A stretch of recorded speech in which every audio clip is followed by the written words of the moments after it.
Taken from the album Generation Terrorist, which celebrates its 20th anniversary this year and is being reissued with a host of demo recordings and rarities. The opening track, Slash and Burn, and the Manic Street Preachers are here. This is obviously the first question, really, having played that track. Was that always going to be the first track on the record? Because the one thing in my mind that I imagined of the Manics at the time was you probably, knowing how much you'd studied rock music, you probably had the track listing before you had the songs or had recorded them. I think the riff of Slash and Burn always felt like an opener, certainly to me and Richey, but I don't know if we told him.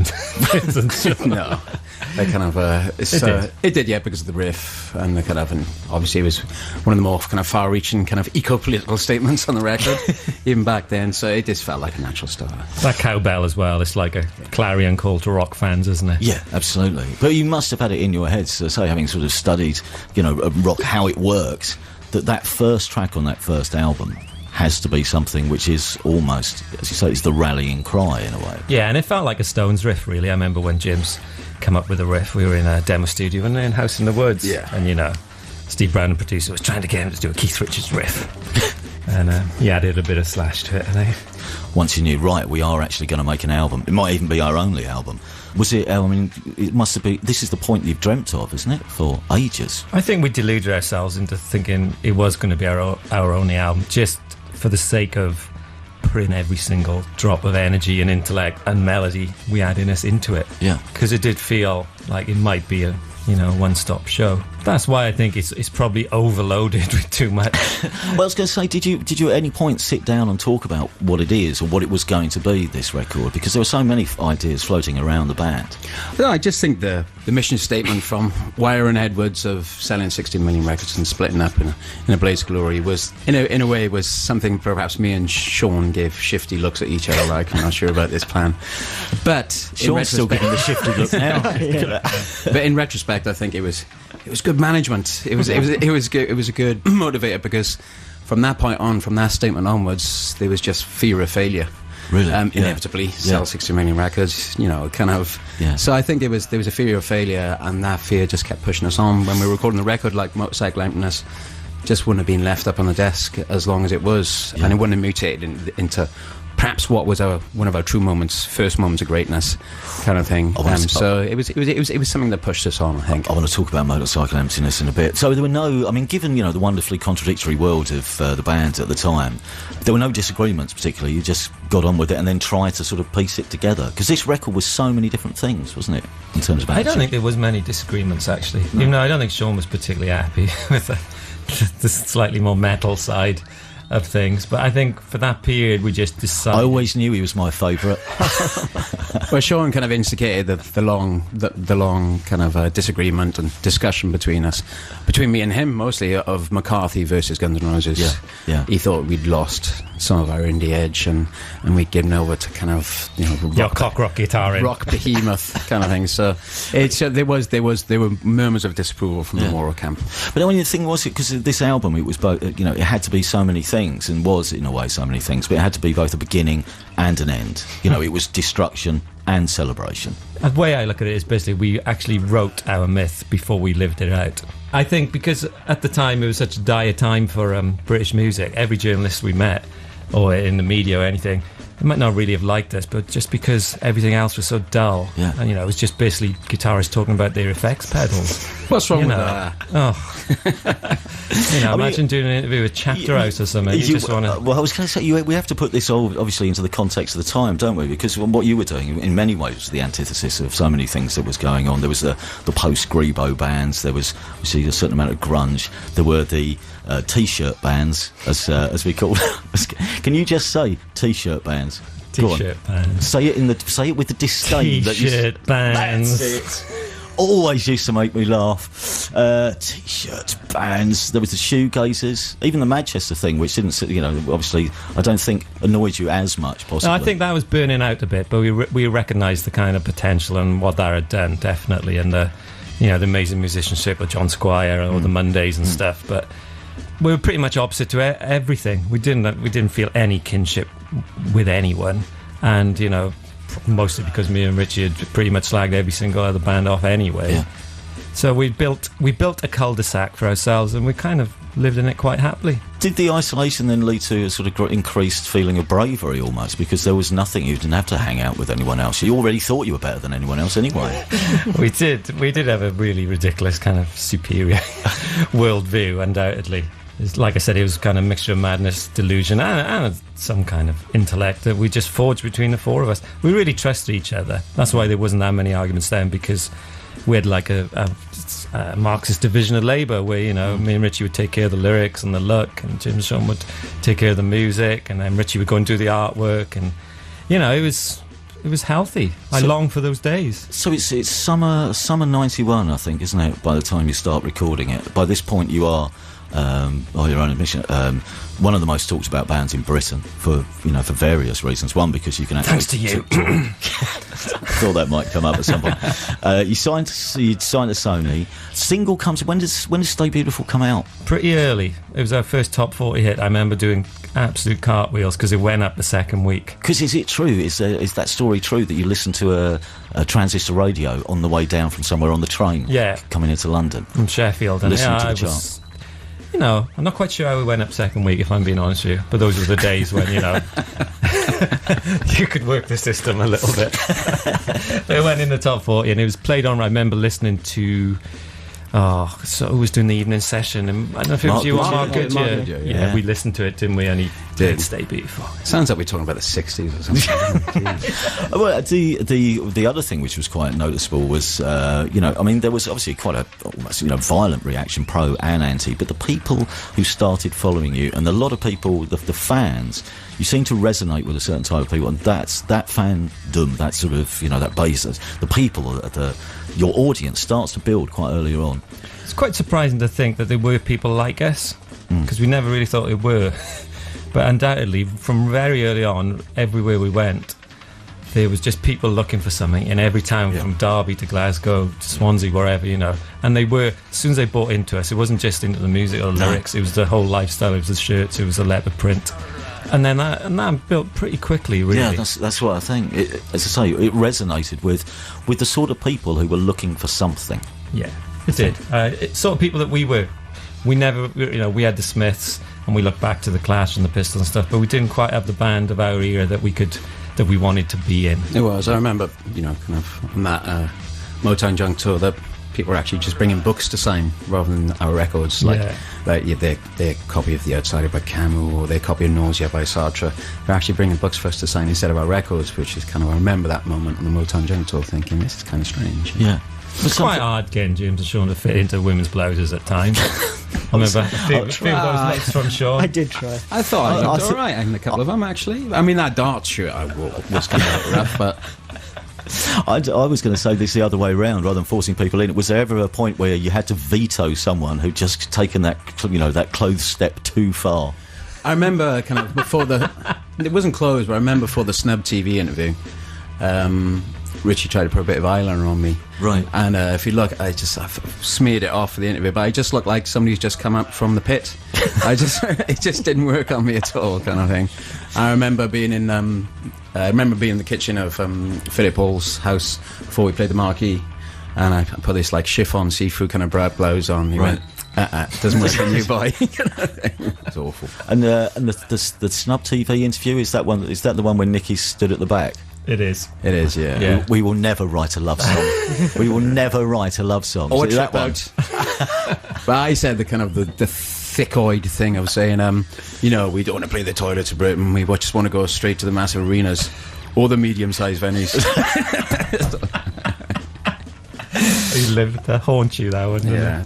Because I didn't realise, and you'll find out on this reissue, the remaster of the album, which includes loads of demos, I didn't realise how many demos you'd done, because in my own head, I think you'd just gone straight from Damaged Goods, couple of singles, bang, you're there. But you've got the stacks of stuff. Well, no, there used to be the studio up opposite my dad's house in the valleys. It was up Manadisline Mountain. It was called SBS Studios, and we used to go up the mountain. And is that where you did the first Suicide Alley scene? Yeah, we did Suicide Alley up there. Then it was in Cumberlandback after that, and we did lots of demos there. We were demoing for quite a long time before we actually kind of got anywhere, I think, weren't we? I mean, when I look back, just talk about the first 4 years in general, from Motown Junk to Everything Must Go, it's like 4 years. We released 4 albums, a double album, but 30 singles, all with B-sides. We just had so much songs and lyrics coming out of us. You could feel it. We were always that kind of band. It's like a 60s band or something, you know, just bang, bang, bang, bang. And from 92 to 96, you know, it was unbelievably creative. We did feel like we had so much to express. You know, whenever anyone did an interview with us, it was that's what we were trying to put into our songs. And a lot of those songs have been written in correspondence, because when you and Nick and Richey were in Swansea University, and they were sending lyrics back to myself and Sean to write the music to, so a lot of those songs were done by long distance. Well, I mean, relative long distance.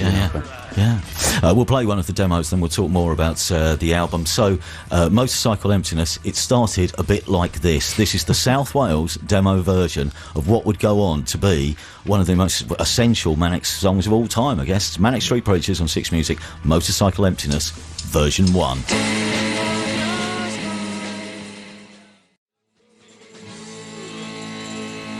Manic Street Preachers from the reissue of Generation Terrorists. That was Motorcycle Emptiness. So you're saying, essentially, it went from being that, which does sound a bit like early Primal Scream to me, just a tad. It went from that to, what is it, 6.5 minutes of one of your most popular songs? Existential angst. By adding in bits and pieces and just not stopping. Yeah, I mean, well, we had that. I think Steve Brown, who produced Generation Terrorists, former producer of Wham and the Cult and Boomtown Rats, he'd seen the potential in that song, and he kept getting it back up on the desk all the time when we were demoing it, and he kept saying it's got to have a middle section.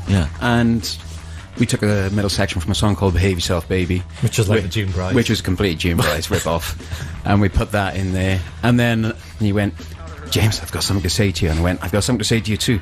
I've got a guitar riff that goes all the way through this song. And he went, baby, that's exactly the question I was going to ask you. It's kind of like, it was just this Rock Follies kind of like rock and roll moment.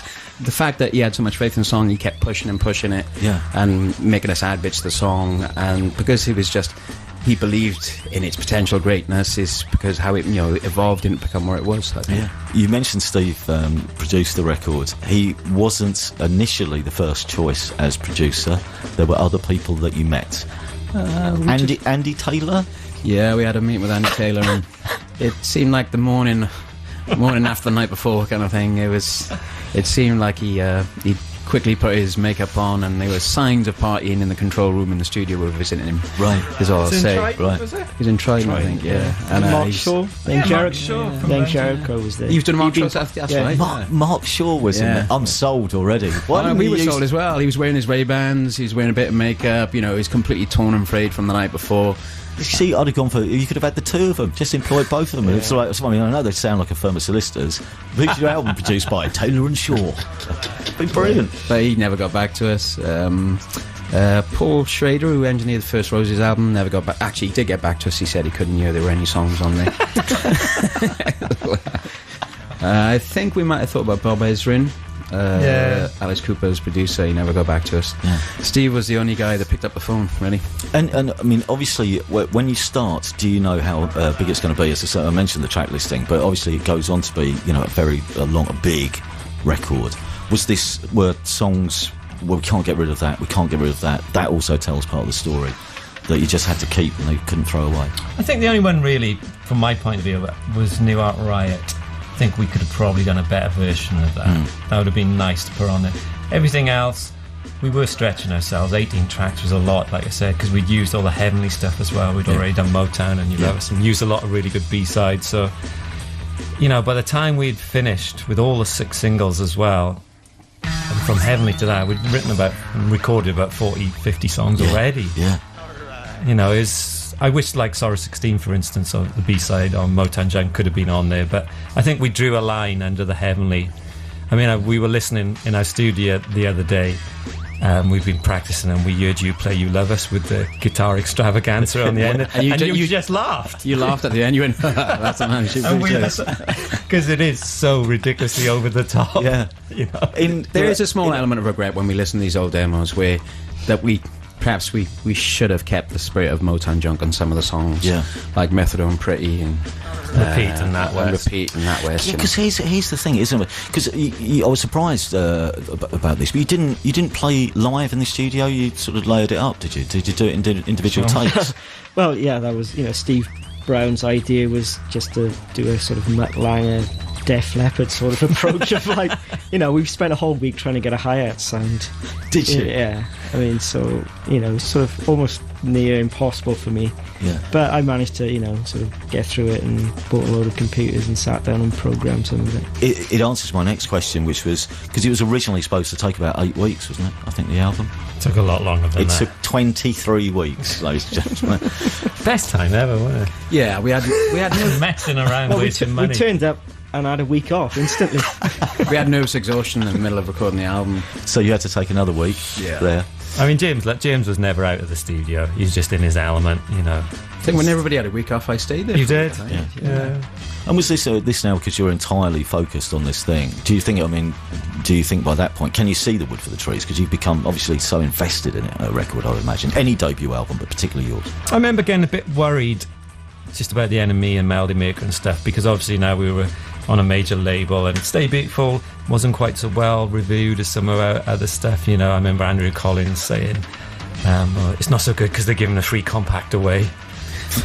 They've sold out to the man. There's a lot of that kind of stuff, which we knew was coming, but and then we released Love Sweet Exile, which went top 30 whilst we were recording the album. Where did you do the album? All in one place? It was in a studio called Black Barn in Ripley, in Ripley, Surrey, and Paul Weller owns the place now, actually. Oh, really? Yeah. Is that right? And previously we'd done most of the demos for the album, in terms of proper demos, were done in a place called House in Woods in Surrey as well. So when you actually finish the album, do you go, yes, everything, because you've made the statements, it's time to now walk the walks, now it's time to talk. You finish the record, you go, yes, that's it, we've achieved what we wanted.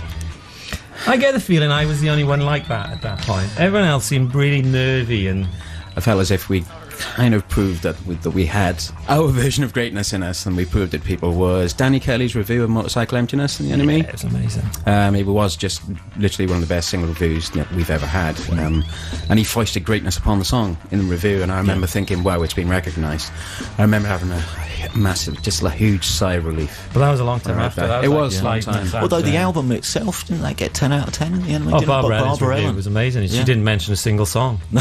She just said it's the greatest band, the greatest idea, everything, and she just literally, which I remember James was a little bit disappointed about. Yeah, we did kind of fly too close to the sun, Icarus, our wings melted and we crashed and burned, but who cared? Hell, at least they tried kind of review. I mean, there was a brilliant moment doing the artwork for the album when James was so immersed in his guitar and everything else. He said, I don't want a picture of myself, I just want a picture of my Les Paul.